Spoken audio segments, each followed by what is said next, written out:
வணக்கம். இந்திய நேரப்படி இரவு 8:30 மணி செய்திகள். முதலில் ஜெம் தலைப்புச் செய்திகளை காணலாம். தமிழக நாடாளுமன்ற உறுப்பினர்கள் இன்று பதவியேற்பு. கருணாநிதி, முதலமைச்சர் மு.க.ஸ்டாலின் ஆகியோர் பெயரை குறிப்பிட்டு மக்களவையில் திமுக நாடாளுமன்ற உறுப்பினர்கள் பதவியேற்றனர். 50 ஆண்டுகளுக்கு முன்பு சொந்த பிள்ளைகளாலேயே முதுகில் குத்தப்பட்டு பாரத மாதா கண்ணீர் வடித்த நாள் இன்று என நினைவு கூர்ந்தார் தமிழக ஆளுநர் ஆர்.என். ரவி. போதைப் பொருள் நிறைந்த மாநிலமாக தமிழகம் மாறியுள்ளது. அதிமுக பொதுச் செயலாளர் எடப்பாடி பழனிசாமி குற்றச்சாட்டு. மேற்கு திசை காற்றின் வேக மாறுபாடு காரணமாக தமிழகத்தில் 7 நாட்களுக்கு மழைக்கு வாய்ப்பு. சென்னை வானிலை ஆய்வு மையம் தகவல்.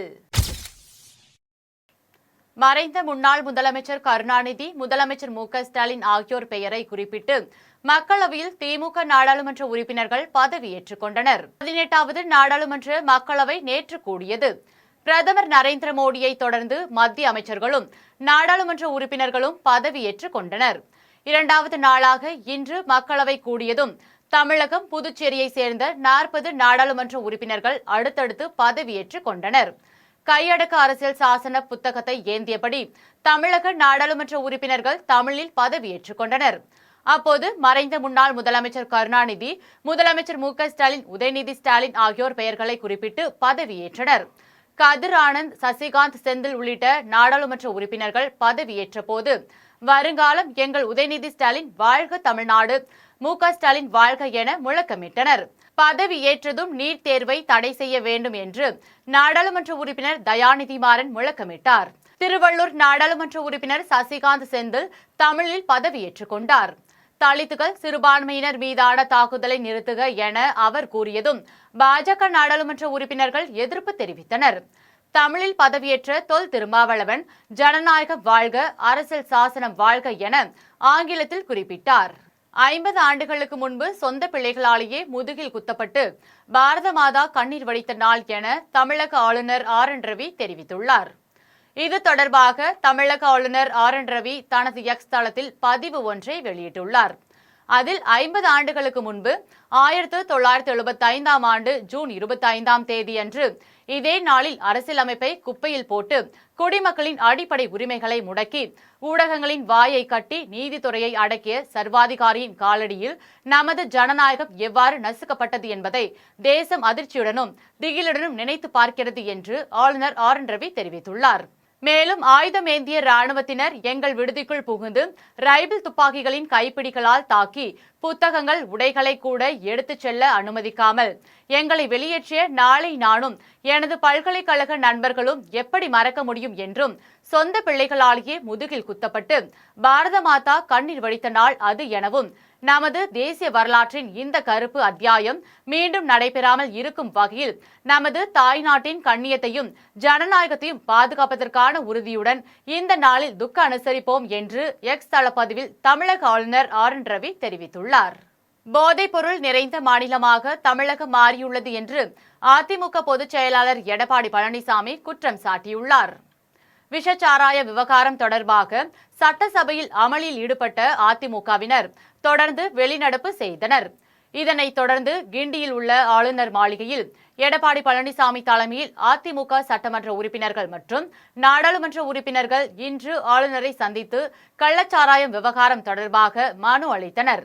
அப்போது சிபிஐ விசாரணைக்கு உத்தரவிட நடவடிக்கை எடுக்குமாறு ஆளுநர் ஆர்.என். ரவியிடம் அதிமுக தரப்பில் வலியுறுத்தப்பட்டது. நிகழ்ச்சியை தொடர்ந்து அதிமுக பொதுச் செயலாளர் எடப்பாடி பழனிசாமி செய்தியாளர்களை சந்தித்து பேசினார்.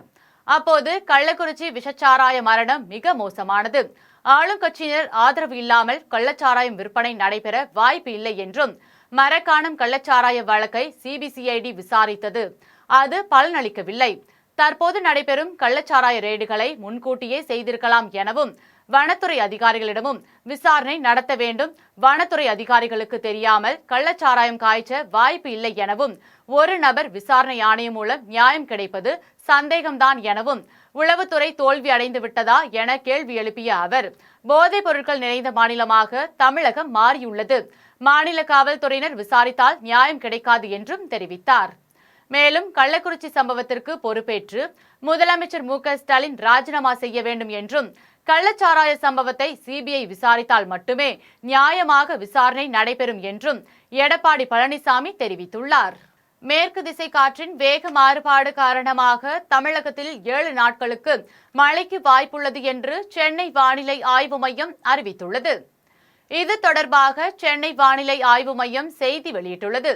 அதில் மேற்கு திசை காற்றின் வேக மாறுபாடு காரணமாக 25, 26ஆம் தேதிகளில் தமிழகத்தில் ஒரு சில இடங்களிலும், புதுவை மற்றும் காரைக்கால் பகுதிகளிலும் இடி மற்றும் மின்னலுடன் கூடிய மிதமான மழை பெய்யக்கூடும் எனவும், நீலகிரி மற்றும் கோயம்புத்தூர் மாவட்ட மலைப்பகுதிகளில் ஓரிரு இடங்களில் மிக கனமழையும், திருப்பூர், தேனி, திண்டுக்கல், தென்காசி, திருநெல்வேலி மாவட்டங்களின் மலைப்பகுதிகள் மற்றும் கன்னியாகுமரி மாவட்டத்தில் ஓரிரு இடங்களில் கனமழை பெய்ய வாய்ப்புள்ளது என்றும் வானிலை ஆய்வு மையம் தெரிவித்துள்ளது.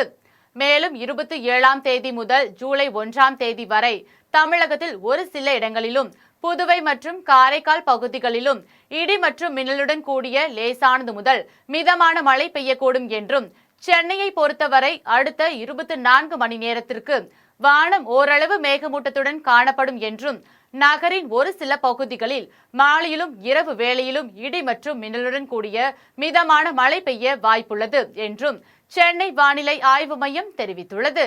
இனி விரிவான செய்திகளை காணலாம்.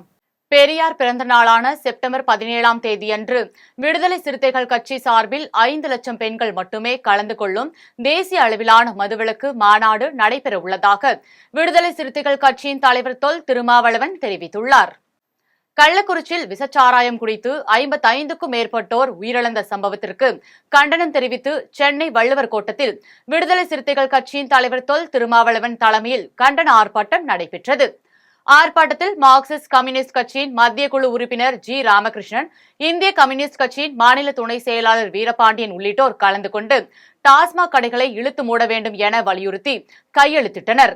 ஆர்ப்பாட்டத்தில் தொல் திருமாவளவன் பேசினார். அப்போது தமிழ்நாட்டில் மட்டும் மதுவுக்கு விலக்கு அளிக்காமல் தேசிய அளவில் மதுவிற்கு விலக்கு அளிக்க வேண்டும் என்றும், பெரியார் பிறந்த நாளான செப்டம்பர் 17ஆம் தேதியன்று விடுதலை சிறுத்தைகள் கட்சி சார்பில் 5 லட்சம் பெண்கள் மட்டுமே கலந்து கொள்ளும் தேசிய அளவிலான மதுவிலக்கு மாநாடு நடைபெற உள்ளது என்றும் விடுதலை சிறுத்தைகள் கட்சியின் தலைவர் தொல் திருமாவளவன் தெரிவித்துள்ளார். திருமணம் செய்து கடைசியில் அந்த பெண், அந்த பிள்ளைகள் கடுமையான பாதிப்புக்கு ஆளாகக்கூடிய ஒரு நரக வாழ்க்கையை சந்திக்கக்கூடிய நிலை. குடித்துவிட்டு வருகிறவன் பெண்டாட்டியை அடிக்கிறான், பிள்ளைகளை அடிக்கிறான், பள்ளிக்கூடத்துக்கு போகாதே என்று சட்டையை கிழிக்கிறான், சான்றிதழ்கள் பெற்று வந்தால் சான்றிதழ்களை கிழிக்கிறான். இதெல்லாம் டொமெஸ்டிக் வயலன்ஸ், குடும்பத்தில் நடக்கிற வன்முறைகள். ஆனால் அதைவிட ஒரு பெரிய ஆபத்து, இந்த இளைஞர்கள் எல்லாம் எவ்வளவு பெரிய ஆற்றல், இளைஞர் சக்தி, யூத் ஃபோர்ஸ், இளைஞர்களும் இளம் பெண்களும் எவ்வளவு பெரிய ஆற்றல் மிக்கவர்கள். அவர்களால் எழுந்து நிற்க முடியாத அளவுக்கு தடுமாறி தடுமாறி விழுகிறார்கள். தன்னுடைய பெண் பிள்ளைகளை பாதுகாக்க வேண்டும் என்கிற பார்வை இல்லாமல் கிடக்கிறார்கள். அவர்கள் பட்டினி கிடக்கிறார்களா, சாப்பிடுகிறார்களா என்று கூட அவனால் தெரிந்து கொள்ள முடியவில்லை. இந்த பிள்ளைகள் படிக்க வேண்டுமே என்கிற கவலை அவனுக்கு இல்லை. அவன் அந்த குடும்பத்திற்கு மட்டுமல்ல, ஒரு தேசத்திற்கே பெரிய சொத்து. ஒவ்வொரு இளைஞனும் தேசத்திற்கான சொத்து. மனித வளம், ஹியூமன் ரிசோர்ஸ். குடிப்பழக்கத்திற்கு அடிமையாவதால் மனித வளம் கடுமையாக பாதிக்கப்படுகிறது. ஒரு ஊரின் வளர்ச்சி பாதிக்கப்படுகிறது, ஒரு மாநிலத்தின் வளர்ச்சி பாதிக்கப்படுகிறது. பல பேர் டிரைவர்களாக வர வாய்ப்பு இருக்கிறது, பேராசிரியர்களாக வர வாய்ப்பு இருக்கிறது, வழக்குரைஞர்களாக வர வாய்ப்பு இருக்கிறது, ஆசிரியர்களாக வர வாய்ப்பு இருக்கிறது, பேராசிரியர்களாக வர வாய்ப்பு இருக்கிறது. ஆனால் அவன் ட்ரங்கார்டாக மாறி மதுவுக்கு அடிமையாகி, அடிக்ஷன், அது இல்லாம அவனால் இருக்க முடியாது. அதான் அடிக்ஷன். அந்த பொருளை தேடும், எழுந்துச்சு உடனே அது குடிச்சா தேவலான்னு தேடும். அம்மா சண்டை போடுறாங்க, ஆமா. அப்பா சண்டை போடுறாரு, சரி. பொண்டாட்டி சண்டை போடுறா, ரைட்டு. பிள்ளைங்க நடுத்தரவில் நிற்குது, எல்லாம் தெரியுது. ஆனா விட முடியாது. அதான் அடிக்ஷன். தாம்பரம் அருகே முடிச்சூரில் கஞ்சா பிரச்சனையில் ஏற்பட்ட முன்விரோதம் காரணமாக வாலிபரை வெட்டி கொலை செய்த கொலையாளிகளை காவல்துறையினர் தேடி வருகின்றனர். சென்னை தாம்பரம் அடுத்த முடிச்சூர் அருகே உள்ள வரதராஜபுரம் பகுதியைச் சேர்ந்த சந்தோஷ் என்பவர் கஞ்சா வைத்திருந்ததால் அவரை அதே பகுதியைச் சேர்ந்த சூரியகாந்தி என்பவர் தாக்கிவிட்டு அவரது செல்போனை பறித்துக் கொண்டு சென்றதாக கூறப்படுகிறது. இதுகுறித்து தனது தாயிடம் சந்தோஷ் தெரிவித்ததின் பேரில் அவரது தாய் சூரியகாந்தி வீட்டிற்கு சென்று செல்போனை மீட்டுக் கொடுத்துள்ளார். இதனால் இரு தரப்பினரிடையே முன்விரோதம் ஏற்பட்டது. இந்நிலையில் சந்தோஷ் என்பவர் விக்கி என்கின்ற விக்னேஷ் உள்ளிட்ட நண்பர்களுடன் இரவு நேரத்தில் சூரியகாந்தியை வெட்டி கொலை செய்வதற்காக கத்தி, அருவாள் உள்ளிட்ட பயங்கர ஆயுதங்களுடன் சென்றனர். இதனை அறிந்த சூரியகாந்தியின் சகோதரர் ராஜீவ்காந்தி மற்றும் அவரது உறவினர்கள் கொலை செய்ய வந்தவர்களிடமிருந்த கத்தியை பிடுங்கிக் கொண்டு அவர்களை ஓட ஓட விரட்டினர். அப்போது சிக்கிய விக்னேஷை வெட்டி கொலை செய்துவிட்டு சூரியகாந்தியின் சகோதரர்கள் தப்பித்து சென்றனர். இது குறித்து தகவல் அறிந்து சம்பவ இடத்திற்கு விரைந்து சென்ற பெருங்களத்தூர் பீர்கண்காரனை காவல்துறையினர் உடலை மீட்டு பிரேத பரிசோதனைக்காக குரோம்பேட்டை அரசு மருத்துவமனைக்கு அனுப்பி வைத்தனர். மேலும் வழக்கு பதிவு செய்து கொலையாளிகளை காவல்துறையினர் தேடி வருகின்றனர். சென்னை அடுத்த மேடவாக்கத்தில் முன்னாள் ஊராட்சி மன்ற தலைவர் ப. ரவியின் பிறந்தநாள் விழா சிறப்பாக கொண்டாடப்பட்டது. சென்னை அடுத்த மேடவாக்கத்தில் முன்னாள் ஊராட்சி மன்ற தலைவரும் முன்னாள் ஒன்றிய திமுக செயலாளருமான ப. ரவியின் பிறந்தநாள் விழா அவரது மகன் லோகோஸ் தலைமையில் கொண்டாடப்பட்டது. விழாவில் திமுக நிர்வாகிகள் பங்கேற்று ப. ரவிக்கு மாலை அணிவித்து கேக் வெட்டி பிறந்த நாளை சிறப்பாக கொண்டாடினர். விழாவிற்கான ஏற்பாடுகளை HD போஸ் சிறப்பாக செய்திருந்தார். விழாவில் கோவிலம்பாக்கம் முன்னாள் ஊராட்சி மன்ற தலைவர் ரங்கநாதன், சங்கீதா, பாரதி ராஜா மற்றும் மேடவாக்கம் 2வது வார்டு கவுன்சிலர், கழக ஒன்றிய துணை செயலாளர் உட்பட பலர் கலந்து கொண்டு திமுக செயலாளர் ப. ரவியை வாழ்த்தினர். புதிய கல்குவாரி மற்றும் கிரசர்களுக்கு அனுமதி வழங்குவதற்கு எதிர்ப்பு தெரிவித்து குள்ளபுரம் கிராமத்தில் இந்திய கம்யூனிஸ்ட் கட்சியினர் கண்டன ஆர்ப்பாட்டத்தில் ஈடுபட்டனர். தேனி மாவட்டம் பெரியகுளம் அருகே உள்ள குள்ளபுரம் கிராமத்தை சுற்றி ஏற்கனவே 5 கல்குவாரிகள் மற்றும் கிரசர்கள் செயல்பட்டு வருகிறது. இந்நிலையில் மேலும் 3 கல்குவாரிகள் மற்றும் கிரசர்களுக்கு தேனி மாவட்ட நிர்வாகம் அனுமதி வழங்கியுள்ளதற்கு எதிர்ப்பு தெரிவித்து இந்திய கம்யூனிஸ்ட் கட்சியை சேர்ந்த விவசாய சங்கத்தினர் குள்ளபுரம் கிராம நிர்வாக அலுவலகம் முன்பு கண்டன ஆர்ப்பாட்டத்தில் ஈடுபட்டனர். அப்போது புதிய கல்குவாரி மற்றும் கிரசர்களுக்கு அனுமதி வழங்கக்கூடாது என வலியுறுத்தினர். அப்போது ஏற்கனவே செயல்பட்டு வரும் 5 கல்குவாரி மற்றும் கிரசர்களிலிருந்து வெளியேறும் மண், தூசி, துகள்களால் கிராம மக்களுக்கு சுவாச கோளாறு ஏற்படுவதோடு அப்பகுதியில் உள்ள விவசாய நிலங்களில் விவசாய விளைபொருட்கள் பாதிப்படைந்து வருகிறது என்றும் விவசாயிகள் தெரிவித்தனர். மேலும் மாவட்டம் நிர்வாகம் புதிய கல்குவாரி மற்றும் கிரசர்களுக்கு அனுமதி வழங்கினால் அப்பகுதி விவசாயிகள் மற்றும் பொதுமக்கள் ஒன்றிணைந்து தொடர் போராட்டத்தில் ஈடுபட போவதாகவும் விவசாய சங்கத்தினர் தெரிவித்தனர். சட்டம் ஒழுங்கை பாதுகாக்க தவறிய முதலமைச்சர் மு.க. ஸ்டாலின் உடனடியாக பதவி விலக வேண்டும் என வலியுறுத்தி தென்காசி பேருந்து நிலையத்தில் அதிமுகவினர் கண்டன ஆர்ப்பாட்டத்தில் ஈடுபட்டனர். கள்ளக்குறிச்சி மாவட்டம் கருணாபுரத்தில் கள்ளச்சாராயம் அருந்தியதால் பலர் உயிரிழந்த சம்பவத்திற்கு தார்மீக பொறுப்பேற்று சட்டம் ஒழுங்கை பாதுகாக்க தவறிய முதலமைச்சர் மு.க. ஸ்டாலின் உடனடியாக பதவி விலக வேண்டும் என வலியுறுத்தி தென்காசி புதிய பேருந்து நிலையம் அருகே அதிமுக சார்பில் கண்டன ஆர்ப்பாட்டம் நடைபெற்றது. ஆர்ப்பாட்டத்திற்கு கடையநல்லூர் சட்டமன்ற உறுப்பினர் கிருஷ்ணா முரளி, தென்காசி தெற்கு மாவட்ட அதிமுக செயலாளரும் முன்னாள் சட்டமன்ற உறுப்பினருமான செல்வ மோகன்தாஸ் பாண்டியன் ஆகியோர் தலைமை தாங்கினர். முன்னாள் அமைச்சரும் கழக மகளிர் அணி துணை செயலாளருமான ராஜலட்சுமி, முன்னாள் சட்டமன்ற உறுப்பினர் BG ராஜேந்திரன், முன்னாள் நாடாளுமன்ற உறுப்பினர் KRB பிரபாகரன் ஆகியோர் முன்னிலை வகித்தனர். இதில் திரளான அதிமுக நிர்வாகிகள் கலந்து கொண்டு திமுக அரசிற்கு எதிராக கண்டன கோஷங்களை எழுப்பினர். இதனைத் தொடர்ந்து அதிமுக தகவல் தொழில்நுட்ப பிரிவின் திருநெல்வேலி மண்டல செயலாளர் சிவ ஆனந்த் தலைமையில் தென்காசி வடக்கு மாவட்ட மாணவரணி துணை செயலாளர் கருப்பையா தாஸ், தகவல் தொழில்நுட்ப பிரிவு நிர்வாகி மதன்குமார் உள்பட 14 பேர் புதிய பேருந்து நிலையத்திலிருந்து புறப்பட்ட பேருந்துகளை மறித்து தமிழக முதலமைச்சர் பதவி விலக வேண்டும் என வலியுறுத்தி சாலை மறியலில் ஈடுபட்டனர். மறியலில் ஈடுபட்ட அனைவரையும் காவல்துறையினர் கைது செய்து தனியார் மண்டபத்தில் தங்க வைத்தனர். வேலூர் கிராம ஊராட்சியில் தார் சாலை அமைத்தது குறித்து தார் சாலை மதிப்பீட்டு அறிக்கை அளிக்க வேண்டும் என வலியுறுத்தி மாவட்ட கூடுதல் ஆட்சியரிடம் ஒன்றிய குழு உறுப்பினர் சுரேஷ் கோரிக்கை மனு அளித்தார்.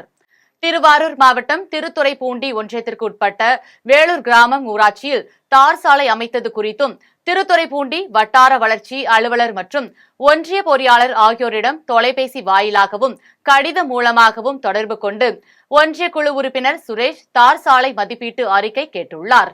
இதற்கு அதிகாரிகள் மெத்தனம் காட்டி வந்த நிலையில் மாவட்ட ஆட்சியர் அலுவலகத்தில் ஒன்றிய குழு உறுப்பினர் சுரேஷ் நேரடியாக சென்று ஊரக வளர்ச்சி திட்ட இயக்குநர் மற்றும் கூடுதல் ஆட்சியரிடம் கோரிக்கை மனு அளித்தார். அதில் திருவாரூர் மாவட்டம் திருத்துறைப்பூண்டி ஒன்றியம் 10வது வார்டிற்கு உட்பட்ட வேலூர் கிராம ஊராட்சியில் 2023ஆம் ஆண்டு வேலூர் மேலத்தெருவில் போடப்பட்ட தார் சாலையின் மதிப்பீட்டு நகல் மற்றும் அந்த சாலையை ஒன்றிய பொறியாளர் ஆய்வு செய்து வழங்கிய ஆய்வறிக்கை நகல் தர வேண்டும் எனவும், தண்டலச்சேரியில் தெற்கு வீதி, மேல வீதி மற்றும் வடக்கு வீதியில் அமைக்கப்படும் தார் சாலையின் மதிப்பீட்டு நகல் தர வேண்டும் எனவும் மனுவில் குறிப்பிட்டுள்ளார். திருவேற்காடு அருகே பல்வேறு கோரிக்கைகளை வலியுறுத்தி தனியார் நிறுவன ஊழியர்கள் போராட்டத்தில் ஈடுபட்டு வருவதால் வெளிநாடுகளுக்கு செல்ல வேண்டிய பல கோடி மதிப்பிலான பொருட்கள் தேக்கமடைந்துள்ளது. திருவேற்காடு அடுத்த நூம்பல் பகுதியில் தனியாருக்கு சொந்தமான ஏற்றுமதி நிறுவனம் செயல்பட்டு வருகிறது. இங்கு பிரபல தனியார் தொழிற்சாலைகளில் தயாரிக்கப்படும் வீட்டு உபயோகப் பொருட்கள், இறைச்சிகள், விலை உயர்ந்த மரங்கள், கிரானைட் கற்கள் கண்டெய்னர் மூலம் ஏற்றப்பட்டு சென்னை துறைமுகத்தில் கொண்டு செல்லப்பட்டு கப்பல் மூலம் வெளிநாடுகளுக்கு அனுப்பப்பட்டு வருகிறது. இந்நிலையில் இங்கு பணிபுரியக்கூடிய 100க்கும் மேற்பட்ட ஊழியர்கள் ஊதிய உயர்வு, போனஸ், பாதுகாப்பு வசதிகள் உள்ளிட்ட பல்வேறு கோரிக்கைகளை வலியுறுத்தி கடந்த 3 நாட்களாக வேலை நிறுத்த போராட்டத்தில் ஈடுபட்டு வருகின்றனர்.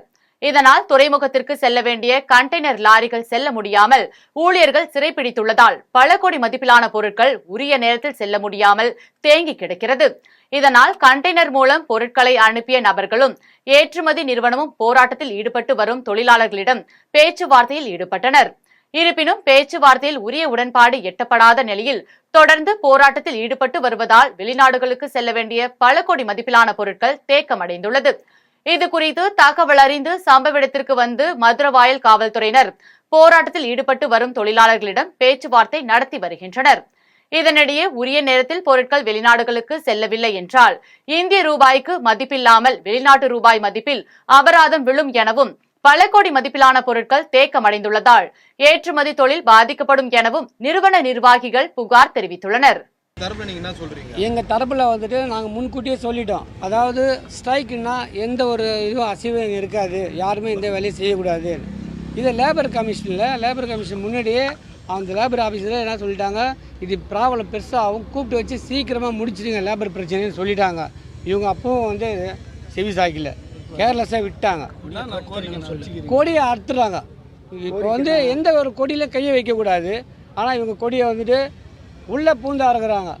நாங்கள் வெளியே உட்காந்துக்கிறோம், இவங்க கம்பெனி உள்ளே போகிறாங்க. நான் தொழிலாளி, நான் கேட்கலாம். அதர் பர்சன் எப்படி உள்ளே அலோவ் பண்ணுறாங்க மேனேஜ்மெண்ட்டு. அட்வொகேட்டுக்கு என்ன வேலை உள்ள? எங்கள் கோரிக்கைன்னா நியாயமான கோரிக்கை. நாங்கள் சம்பள உயர்வு கேட்டிருந்தோம், அவ்வளோதான். வாணியம்பாடி பாலாற்றில் தொழிற்சாலை கழிவுநீர் கலப்பதை தடுக்க வேண்டும் எனவும், ஆம்பூரில் பள்ளி வாகனம் அருகில் செயல்படும் மதுபான கடைகளை அகற்ற வேண்டும் எனவும் வலியுறுத்தி வருவாய் கோட்டாட்சியரிடம் விடுதலை சிறுத்தைகள் கட்சியினர் கோரிக்கை மனு அளித்தனர். திருப்பத்தூர் மாவட்டம் வாணியம்பாடி வருவாய் கோட்டாட்சியர் அலுவலகத்தில் விடுதலை சிறுத்தைகள் கட்சியின் வடக்கு மாவட்ட செயலாளர் ஓம் பிரகாசம் தலைமையில் விடுதலை சிறுத்தைகள் கட்சியினர் வருவாய் கோட்டாட்சியர் அஜிதா பேகத்திடம் மனு அளித்தனர்.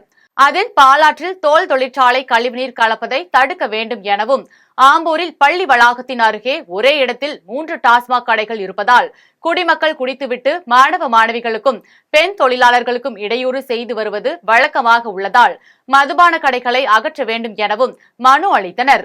மனு அளிக்கும் நிகழ்ச்சியில் விடுதலை சிறுத்தைகள் கட்சி மாவட்ட மகளிர் அணியின் அமைப்பாளர் இயேசுமேரி, ஊடக மைய செயலாளர் ரவிக்குமார் மற்றும் விடுதலை சிறுத்தைகள் கட்சியை சேர்ந்த முக்கிய நிர்வாகிகள் என 20க்கும் மேற்பட்டோர் கலந்து கொண்டனர். ஆம்பூர் அருகே மலைச்சாலையின் குறுக்கே நின்று கொண்டிருந்த காட்டு யானையை கண்டு இருசக்கர வாகனத்தை சாலையிலேயே விட்டுவிட்டு வாகன ஓட்டிகள் அலறியடித்து ஓடினர். திருப்பத்தூர் மாவட்டம் ஆம்பூர் அடுத்த நாயக்கநேரி மலை கிராம ஊராட்சிக்குட்பட்ட பனங்காட்டேரி மலைப்பகுதியில் சுமார் 50க்கும் மேற்பட்ட குடும்பத்தினர் வசித்து வருகின்றனர். இந்நிலையில் மலை கிராமத்தில் ஒற்றை காட்டு யானை ஒன்று முகாமிட்டுள்ள நிலையில் நேற்று மாலை ஒற்றை காட்டு யானை பனங்காட்டேரி மலைச்சாலையின் குறுக்கே நின்று கொண்டிருந்தது. இந்த வழியாக சென்ற இருசக்கர வாகன ஓட்டிகள் யானையை கண்டதும் வாகனத்தை அங்கேயே விட்டுவிட்டு அலறியடித்து ஓட்டம் பிடித்தனர்.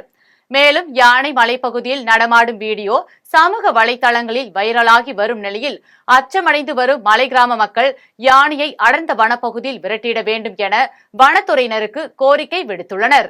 பழனி தண்டாயுதபாணி சுவாமி திருக்கோயிலில் பக்தர்கள் உண்டியலில் செலுத்திய காணிக்கை பணம், நகைகள் எண்ணும் பணி நடைபெற்றது. திண்டுக்கல் மாவட்டம் பழனி தண்டாயுதபாணி சுவாமி திருக்கோயிலில் அதிக அளவில் குவிந்த பக்தர்கள் செலுத்திய காணிக்கை 12 நாட்களில் உண்டியல் நிரம்பியது. இதனையடுத்து மலைக்கோயில் கார்த்திகை மண்டபத்தில் உண்டியல் காணிக்கை பணம் எண்ணும் நிகழ்ச்சி நடைபெற்றது. இதில் 1,94,17,084 ரூபாயும் 622 கிராம் தங்கமும் 12,382 கிராம் வெள்ளியும் கரன்சி நோட்டுகள் 504 உண்டியலில் கிடைத்துள்ளதாக கணக்கிடப்பட்டது. மேலும் தங்கத்தாலான வேல், தாலி, மோதிரம், செயின், தங்க காசு போன்றவையும், வெள்ளியாலான காவடி, வளையம், வீடு, தொட்டில், வேல், கொலுசு, பாதம் போன்றவைகளும் உண்டியலில் பக்தர்கள் செலுத்தியுள்ளதாக கணக்கிடப்பட்டுள்ளது. இவை தவிர பித்தளை வேல், ரிஸ்ட் வாட்ச், ஏலக்காய், முந்திரி பருப்பு, நவதானியங்கள் மற்றும் பட்டாடைகளையும் பக்தர்கள் காணிக்கையாக செலுத்தியிருந்தனர். உண்டியல் காணிக்கை எண்ணும் பணியில் திருக்கோயில் பணியாளர்கள், திருக்கோயில் அலுவலர்கள், வங்கி பணியாளர்கள், பழனி கோயில் இணை ஆணையர் மாரிமுத்து, துணை ஆணையர் வெங்கடேஷ், உதவி ஆணையர் லட்சுமி மற்றும் அறங்காவலர்கள் கலந்து கொண்டனர். கரம்பக்குடி வட்டாட்சியர் அலுவலகத்தில் போதைப் பொருட்களை தடுப்பது குறித்து காவல்துறையினர், வருவாய்த்துறையினர் பங்கேற்ற கலந்தாய்வு கூட்டம் நடைபெற்றது. புதுக்கோட்டை மாவட்டம் கரம்பக்குடி வட்டாட்சியர் அலுவலகத்தில் கள்ளச்சாராய ஒழிப்பு மற்றும் தடுப்பு குறித்து வருவாய்த்துறை மற்றும் காவல்துறை சார்பில் கலந்தாய்வு கூட்டம் நடைபெற்றது. கூட்டத்திற்கு வட்டாட்சியர் ஜவஹர்லா தலைமை தாங்கினார். ஆய்வுக் கூட்டத்தில் கள்ளச்சாராயம் குறித்து பொதுமக்களிடையே விழிப்புணர்வு ஏற்படுத்துவது குறித்தும், பள்ளி மாணவர்களிடையே போதைப் பொருட்கள் குறித்து விழிப்புணர்வு ஏற்படுத்தி அதை எவ்வாறு தடுப்பது குறித்தும் வட்டாட்சியர் ஜவஹர்லா மற்றும் காவல்துறையினர் விளக்கி கூறினர். கூட்டத்தில் வருவாய் ஆய்வாளர்கள், கிராம நிர்வாக அலுவலர்கள் மற்றும் காவல்துறையினர் பங்கேற்றனர். காடாம்புலியூர் கள்ளக்குறிச்சி விஷச்சாராய மரணத்தை கண்டித்து இந்திய கம்யூனிஸ்ட் கட்சியினர் கண்டன ஆர்ப்பாட்டத்தில் ஈடுபட்டனர். கடலூர் மாவட்டம் காடாம்புலியூர் பேருந்து நிலையம் எதிரில் கள்ளக்குறிச்சி விஷச்சாராய மரணத்தை கண்டித்து இந்திய கம்யூனிஸ்ட் கட்சியின் சார்பில் ஒன்றிய செயலாளர் வெங்கடேசன் தலைமையில் இந்திய கம்யூனிஸ்ட் கட்சியினர் கண்டன ஆர்ப்பாட்டத்தில் ஈடுபட்டனர். ஆர்ப்பாட்டத்திற்கு ஆறுமுகம் வள்ளி முன்னிலை வகித்தார். கடலூர் மாவட்ட செயலாளர் துரை, மாவட்ட நிர்வாக குழு உறுப்பினர் சிவகுமார் ஆகியோர் கண்டன உரையாற்றினர். அப்போது கள்ளக்குறிச்சி பகுதியான கருணாபுரம் கிராமத்தில் கடந்த வாரம் விஷச்சாராயம் குடித்து 55க்கும் மேற்பட்டோர் உயிரிழந்த சம்பவம் தமிழகத்தில் பெரும் அதிர்வலையை ஏற்படுத்தியுள்ளது என்றும், தமிழ்நாடு முழுவதும் கஞ்சா, அபின் உள்ளிட்ட போதைப் பொருட்களை விற்பனை செய்வதை கண்டுகொள்ளாத காவல்துறையை கண்டிக்கிறோம் என்றும் தெரிவித்தனர். ஆர்ப்பாட்டத்தில் கள்ளச்சாராயம் விற்பனை செய்யும் சமூக விரோதிகள் மீது காவல்துறையை கடுமையான நடவடிக்கை எடுக்க வேண்டும், உயிரிழந்த குடும்பங்களுக்கு அரசு நிதியாக 50 லட்சம் வழங்கிட வேண்டும் என்பன உள்ளிட்ட பல்வேறு கோரிக்கைகளை வலியுறுத்தினர்.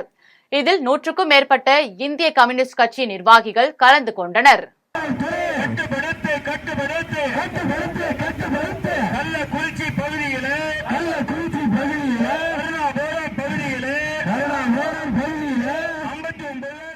கடந்த ஆண்டை போல இந்த ஆண்டு தக்காளி அதிக விலைக்கு விற்பதற்கு வாய்ப்பில்லை என்றும், பண்ணை பசுமை கடைகளில் விற்கப்படும் தக்காளிகள் 50 ரூபாய்க்கு மட்டுமே விற்கப்படுகிறது என்றும் அமைச்சர் பெரிய கருப்பன் தெரிவித்துள்ளார்.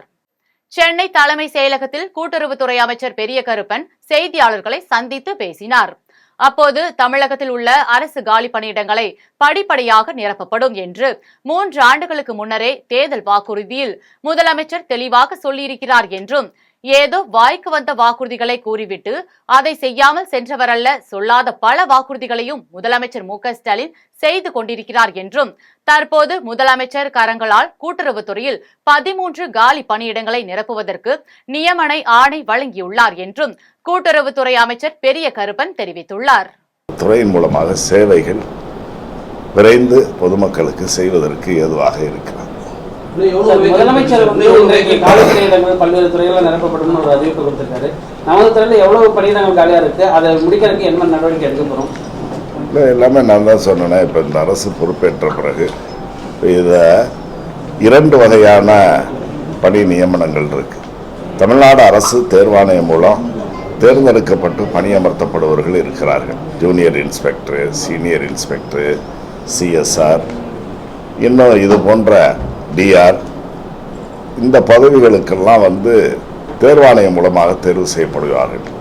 அதே நேரத்தில் அதற்கு கீழே இருக்கக்கூடிய பொறுப்புகளுக்கு டிஆர்பி, டிஸ்ட்ரிக்ட் ரெக்ரூட்மெண்ட் போர்டு என்று அங்கு அமைக்கப்பட்டிருக்கின்ற அந்த பொறுப்புகளின் மூலமாக நான் ஏற்கனவே குறிப்பிட்டு சொன்னதை போல 9500க்கும் மேற்பட்டவர்களுக்கு இந்த 3 ஆண்டுகளில் இந்த பணிகள் வழங்கப்பட்டிருக்கிறது. கள்ளக்குறிச்சியில் கள்ளச்சாராய உயிரிழப்பிற்கு காரணமான திமுக அரசை கண்டித்து தருமபுரியில் மாவட்ட தேமுதிக சார்பில் கண்டன ஆர்ப்பாட்டம் நடைபெற்றது. கடந்த வாரம் கள்ளக்குறிச்சி அருகே விஷச்சாராயம் அருந்தி 60க்கும் மேற்பட்டவர்கள் உயிரிழந்தனர்.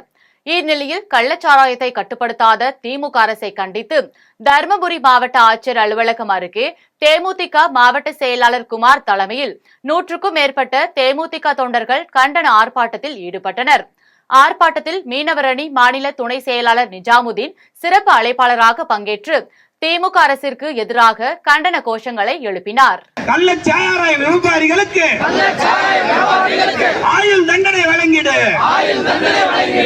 ஆணையிடு, ஆணையிடு, சிபிஐ வழக்காக. மீண்டும் ஜெம் தலைப்புச் செய்திகள். தமிழக நாடாளுமன்ற உறுப்பினர்கள் இன்று பதவியேற்பு.